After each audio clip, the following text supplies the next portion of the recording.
ये कहानी है एक खूबसूरत डेविल लड़की की जो जिंदा रहने के लिए लोगों को अपनी तरफ अट्रैक्ट करके उनके करीब जाती है और उन्हें मारकर खा जाती है। लेकिन ये लड़की पहले ऐसी नहीं थी और ऐसा क्या हादसा हुआ था जिससे वो एक डेविल में बदल गई, देखेंगे हम आज की इस कहानी में। तो कहानी की शुरुआत में हम नीडी नाम की एक लड़की को देखते हैं जो एक मेंटल हॉस्पिटल में होती है और यहाँ पर वो बहुत ही ज्यादा एग्रेसिव होती है। और जब यहाँ की एक नर्स आकर उसे खाना खाने के बारे में पूछती है तो नीडी अचानक गुस्सा होकर उसे जोर से एक लात मार देती है और फिर उसके ऊपर थूक देती है और बीच में आने वाले गार्ड्स को भी मारने लगती है। पर वो गार्ड्स उसे किसी तरह ले जाकर एक रूम के अंदर बंद कर देते हैं और फिर उस रूम के अंदर एक म्यूजिक प्ले कर देते हैं जिससे नीडी को बहुत ज्यादा तकलीफ होने लगती है। लेकिन हमें यहाँ बताया जाता है कि नीडी पहले इस तरह नहीं थी और यहाँ से कहानी 2 महीने पीछे ले जाकर हमें एक टाउन दिखाया जाता है जिसका नाम होता है डेविल्स केटल। इस टाउन का ये नाम यहाँ के एक मिस्टीरियस वाटरफॉल की वजह से पड़ा था जिसका पानी एक बड़े से गड्ढे में चला जाता है और फिर वो सारा पानी कहाँ से निकलता है ये आज तक किसी को भी नहीं पता चला। उसके बाद हमें नीडी की कॉलेज में जेनिफर नाम की एक खूबसूरत लड़की को दिखाया जाता है जो नीडी की बेस्ट फ्रेंड होती है। लेकिन जेनिफर एक तरफ बहुत ही खूबसूरत और चार्मिंग टाइप की लड़की होती है जबकि नीडी उससे बिल्कुल ही अलग और शाई टाइप की लड़की है। अब नीडी की एक बॉयफ्रेंड भी है जिसका नाम है रॉकी, लेकिन वो अपनी बॉयफ्रेंड से ज्यादा अपनी बेस्ट फ्रेंड जेनिफर को वैल्यू देती है और इतना टाइम वो अपनी बॉयफ्रेंड रॉकी के साथ भी नहीं बिताती जितना वो जेनिफर के साथ गुजारती है। और जेनिफर जब भी कहीं जाने के लिए कहती है तो वो तुरंत सब कुछ छोड़ के जाने के लिए मान जाती है। अब शाम को जेनिफर के साथ क्लब जाने का प्लान था तो नीडी फटाफट तैयार होकर जेनिफर के साथ जाने लगती है, मगर रॉकी को ये बात अच्छी नहीं लगती। फिर दोनों क्लब में जाकर कुछ लोगों से मिलते हैं और यहाँ पर जेनिफर की मुलाकात निकोला नाम के एक बैंड मेंबर से होती है। निकोला दरअसल काफी फेमस होता है तो इसलिए जेनिफर उससे बात करने लगती है और उसकी हैंडसम लुक देखकर वो उससे इम्प्रेस हो जाती है और फिर उसके लिए एक ड्रिंक भी लेने जाती है। लेकिन तभी निकोला जेनिफर के बारे में उल्टी सीधी बातें करने लगता है जो पास से ही नीडी सुन लेती है और उसको वो बिल्कुल भी पसंद नहीं आता। जिसके बाद वो सब कुछ जेनिफर को बताती है, लेकिन जेनिफर इन बातों को इग्नोर कर देती है और तभी निकोला का बैंड परफॉर्मेंस भी शुरू हो जाता है और सब निकोला की परफॉर्मेंस देखने लगते हैं। सब कुछ ठीक चल रहा था लेकिन कुछ ही समय के बाद अचानक से क्लब में आग लग जाती है जिससे चारों तरफ भाग दौड़ मच जाती है और बहुत सारे लोगों पर आग भी लग जाती है। लेकिन नीडी तुरंत जेनिफर को लेकर बाहर निकल जाती है और दोनों बच जाते हैं। लेकिन बाहर आने के बाद उनके पास निकोला आता है और जेनिफर को अपने साथ चलने के लिए कहता है। जेनिफर तो पहले से ही निकोला को देखकर इम्प्रेस हो गई थी तो वो मान जाती है और उसके साथ जाने लगती है। पर नीडी जेनिफर के जाने से बहुत परेशान हो जाती है और उसे मना करने लगती है क्योंकि निकोला जेनिफर के लिए एक अनजान लड़का था और उसे निकोला पर बिल्कुल भी भरोसा नहीं था। मगर जेनिफर नहीं मानती और उसके साथ गाड़ी में बैठकर चली जाती है। इसके बाद नीडी घर आ जाती है और परेशान होकर रॉकी को कॉल करके सारी बातें बताती है और जेनिफर के बारे में चिंता करने लगती है कि उसके साथ कोई अनहोनी ना हो जाए। तभी अचानक नीडी की डोरबेल बजती है तो वो दरवाजा खोलने जाती है पर दरवाजा खोलकर उसे वहाँ कोई भी नहीं दिखता। जिसके बाद वो अंदर आने लगती है पर तभी उसे घर के अंदर से कुछ आवाजें सुनाई देती हैं। तो वो घबराते हुए जब अंदर जाकर देखती है तो वहाँ नल से पानी गिर रहा था। लेकिन जैसे ही वो घूमती है तो जेनिफर को सामने देखकर डर जाती है क्योंकि जेनिफर के मुंह में खून लगा हुआ था। तो वो उससे पूछती है कि क्या हुआ, पर वो उसे देखकर ईविल जैसी स्माइल देने लगती है। जिसके बाद वो फ्रिज के अंदर से कच्चा मीट निकालकर खाने लगती है और जानवरों की तरह आवाज निकालने लगती है और फिर अजीब तरह से काले खून की उल्टी करने लगती है। ये सब देखकर नीडी बहुत ज्यादा डर जाती है और फोन करके रॉकी को बताने ही वाली होती है कि तभी जेनिफर उसको पकड़कर अजीब हरकतें करने लगती है और उसे देखकर ऐसा लग रहा था कि वो नीडी को मार डालेगी। लेकिन फिर वो नीडी को छोड़कर वहाँ से चली जाती है। जेनिफर को अचानक क्या हो गया और क्या कोई भयानक आत्मा उसके अंदर आ गई है ये हमें कहानी में आगे पता चलेगा। फिर अगली सुबह नीडी कॉलेज में बैठकर पिछली रात के बारे में सोच रही होती है। तभी वहाँ पर जेनिफर आती है जो पूरी तरह से नॉर्मल थी। ये देखकर नीडी शॉक हो जाती है और जेनिफर से बीती रात के बारे में पूछ पाती इससे पहले प्रोफेसर क्लास में आ जाते हैं और पिछली रात क्लब में जलकर मारे गए लोगों के बारे में बात करने लगते हैं। पर जेनिफर ये सब कुछ सुनते हुए हंसने लगती है और नीडी को ये बहुत अजीब लगता है। वहीं प्रोफेसर की बातें सुनकर जोनस नाम का एक लड़का जो फुटबॉल टीम का एक कैप्टन है वो रोने लगता है क्योंकि कल रात के आग में इसका एक दोस्त भी जलकर मर गया था। फिर क्लास के बाद नीडी रॉकी से मिलकर बीती रात के बारे में कहने लगती है कि रात को जेनिफर उसके घर में आकर अजीब तरह का हरकतें कर रही थी। वहीं हम देखते हैं कि स्कूल के फुटबॉल टीम का कैप्टन जोनस ग्राउंड में खड़ा होकर अपने दोस्त के मौत से बहुत ही ज्यादा दुखी था। तभी जेनिफर उसके पास आती है और उसके दोस्त के लिए सिंपैथी देने लगती है और उसको बातों बातों में बहला फुसलाकर जंगल में ले जाती है। फिर जंगल में जाने के बाद बाद दोनों किस करने लगते हैं और यहाँ जंगल के बहुत सारे जानवर आकर उन्हें देखने लगते हैं, जिससे जोनस को थोड़ा अजीब लगने लगता है। पर ये सब इग्नोर करते हुए जेनिफर अपने कपड़े उतारकर उसे और करीब लाने की कोशिश करती है, लेकिन उसके बाद अचानक वो जोनस को धक्का दे देती है और देखते ही देखते वो ईविल के रूप में आकर जोनस पर हमला कर देती है। वहीं प्रोफेसर ग्राउंड में ही थे और वो जोनस की चीख सुनकर वहाँ पर जाते हैं और जाते ही वो देखते हैं कि जोनस को किसी ने बहुत ही बेरहमी से मार दिया है, जिसके बाद वो जल्दी से पुलिस को इन्फॉर्म करते हैं। पुलिस आकर इन्वेस्टिगेशन शुरू कर देती है। जोनस की मॉम भी वहाँ आ गई थी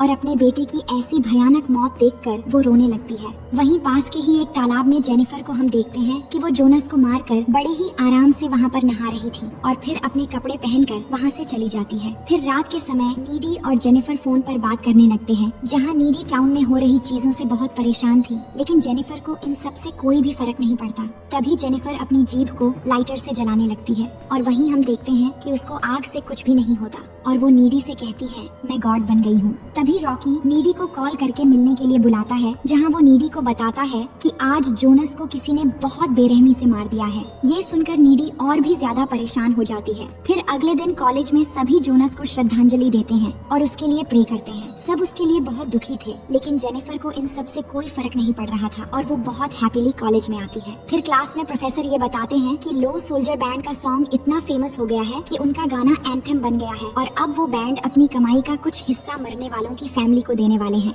जिस पर नीडी कहती है कि वो लोग झूठे हैं और उन लोगों ने उस रात किसी की भी हेल्प नहीं की थी जिस रात क्लब में आग लगी थी। लेकिन इस पर क्लास की एक लड़की बैंड को सपोर्ट करने लगती है, जिससे उसके साथ नीडी की बहस हो जाती है। अब क्लास के बाहर कॉलिन नाम का एक स्टूडेंट जेनिफर को मूवी डेट के लिए पूछता है, पर जेनिफर उसको कहीं और ले जाने की बात करती है तो वो मान जाता है। तभी नीडी के पास रॉकी भी आता है तो नीडी उसे रात को मिलने के लिए बुलाती है। इसके बाद हम रात का सीन देखते हैं, जहाँ नीडी और रॉकी मिलकर एक दूसरे को प्यार करने लगते हैं और दोनों में रोमांस शुरू हो जाती है। वही कॉलिन को जेनिफर मैसेज करके एक अंडर कंस्ट्रक्शन घर में बुलाती है, तो वो भी गाड़ी लेकर उस जगह पर पहुंच जाता है। लेकिन वहाँ पहुंचकर वो देखता है कि ये जगह बिल्कुल सुनसान है और उस घर का दरवाजा भी बंद है। तो वो खिड़की से अंदर चला जाता है और जेनिफर को ढूंढने लगता है, जहाँ जेनिफर ने बहुत सारे कैंडल्स सजा कर रखा था। जिसके बाद जेनिफर उसके सामने आती है और बातें करते हुए धीरे धीरे उसके करीब होने लगती है। लेकिन इस दौरान कॉलिन नोटिस करता है कि जेनिफर की आंखों के कलर चेंज हो गए हैं, जिससे वो घबरा जाता है और तभी जेनिफर उसे पकड़कर उसका हाथ तोड़ देती है और फिर ईविल के रूप में आकर कॉलिन को जिंदा खाने लगती है और उसे पूरी तरह से मारकर उसके शरीर से खून पीने लगती है। वहीं दूसरी तरफ हम नीडी को देखते हैं, जो अपने बॉयफ्रेंड के साथ रोमांस में बिजी थी, लेकिन इसी दौरान उसको जेनिफर और जोनस दिखाई देने लगते हैं, जिससे वो बहुत ज्यादा डर जाती है और तुरंत वहाँ से उठकर अपनी कार लेकर घर की ओर जाने लगती है। लेकिन कुछ दूर आगे जाते ही रास्ते में अचानक उसे जेनिफर दिखाई देती है, तो वो डर के मारे कार रोक लेती है और तभी फिर से जेनिफर आकर उसे डराने लगती है। जिसके बाद नीडी डरी हुई हालत में जल्दी से अपने घर आ जाती है और घर आकर रोने लगती है। फिर किसी तरह खुद को शांत करके जैसे ही अपने रूम में सोने जाती है, तभी वो देखती है कि जेनिफर पहले से ही उसके बेड पर है, जिससे वो बहुत ज्यादा डर जाती है। पर जेनिफर उसे किसी तरह शांत करती है। जिसके बाद नीडी उससे पूछती है कि आखिर तुम ये सब क्या कर रही हो? तुम बार बार ऐसी भयानक हालत में मेरे सामने क्यों आती हो? आखिर ये सब क्या चल रहा है? जिसके बाद जेनिफर उस रात के बारे में नीडी को बताती है जिस रात क्लब में आग लगी थी, और हमें दिखाया जाता है कि उस रात निकोला जेनिफर को अपने साथ ले जाने लगता है और गाड़ी में निकोला के सारे बैंड मेंबर्स भी थे, जिनको देखकर जेनिफर डर जाती है और निकोला से पूछती है, तुम लोग कहाँ जा रहे हो? जिस पर निकोला कुछ खास जवाब नहीं देता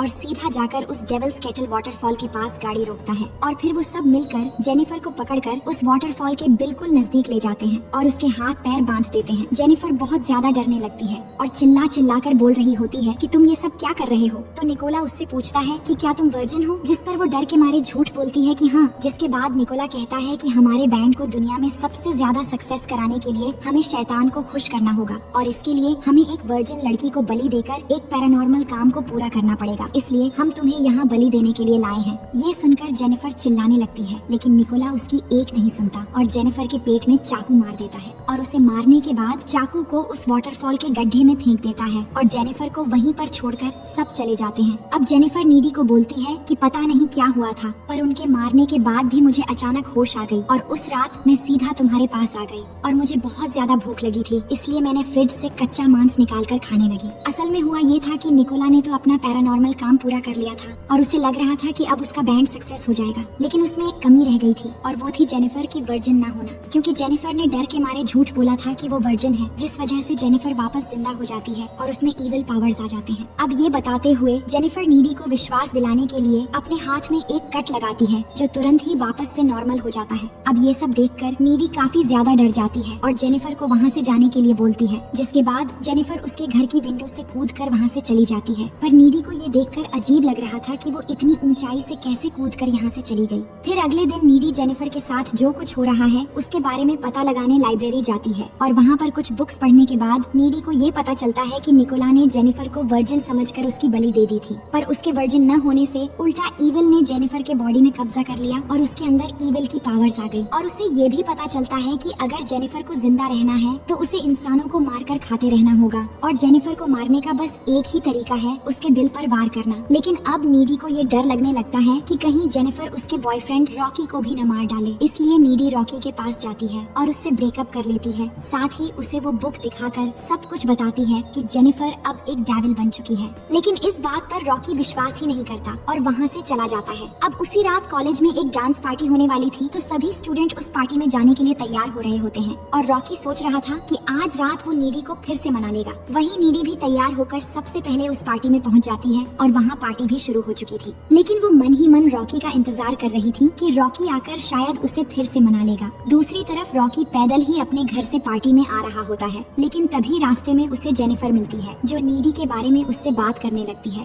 और कहती है कि मुझे पता है नीडी ने तुमसे ब्रेकअप कर लिया है और जो भी हुआ ठीक ही हुआ, क्योंकि नीडी जैसी लड़की तुम्हारे जैसे समझदार लड़के को डिजर्व नहीं करती, वो एकदम बोरिंग टाइप की लड़की है। अब ये सब बातें सुनकर रॉकी सैड होने लगता है और तभी जेनिफर उसे रिझाने लगती है और बातों ही बातों में उसे अपने साथ रिलेशन में आने के लिए मनाती है और उसे किस करने लगती है, जिसके बाद उसे अपनी बातों से बहला फुसलाकर जंगल के बीच एक वीरान खंडर में ले जाती है। लेकिन वहीं पार्टी में नीडी को ऐसा एहसास होने लगता है कि शायद जेनिफर उसके बॉयफ्रेंड के साथ कुछ बुरा करने वाली है, इसीलिए वो परेशान होकर रॉकी को ढूंढने के लिए पार्टी से बाहर आकर सीधा रॉकी के घर पहुंच जाती है, जहां रॉकी की मॉम उसे बताती है कि वो तो करीब 20 मिनट पहले ही पार्टी के लिए पैदल ही निकल चुका था। दूसरी तरफ जेनिफर रॉकी को उस खंडर में ले जाकर उसे किस करने लगती है और उसके साथ इंटीमेट होने की बात करती है, लेकिन रॉकी कहता है कि वो अभी भी नीडी से बहुत प्यार करता है और तभी गुस्सा होकर जेनिफर रॉकी को पानी में गिरा देती है और उसे मारना शुरू कर देती है। वहीं नीडी रॉकी को ढूंढ रही होती है, तभी रास्ते में उसे एक फूल पड़ा दिखता है, जिससे वो समझ जाती है कि यही कहीं आसपास ही जेनिफर रॉकी को लेकर गई होगी। तभी उसे रॉकी के चिल्लाने की आवाज सुनाई देती है तो वो तुरंत ही उस वीरान खंडर में पहुंच जाती है। वहां पहुंचते ही नीडी देखती है कि जेनिफर शैतानी रूप में आकर रॉकी को जख्मी करके खून पीना शुरू कर दी है, जो देखकर वो भी रॉकी को बचाने के लिए पानी में कूद जाती है और रॉकी को जेनिफर से छुड़ा लेती है और फिर उसे किसी तरह बचाकर ऊपर लेकर आती है। लेकिन इसके बाद जेनिफर सामने आकर नीडी को भी मारने वाली होती है। तभी रॉकी एक स्टील की पाइप से जेनिफर के पेट में वार कर देता है, जिससे जेनिफर जख्मी हो जाती है। लेकिन उसके अंदर शैतानी शक्ति की वजह से वो नहीं मरती और पाइप को निकालकर उस खंडर से भाग जाती है।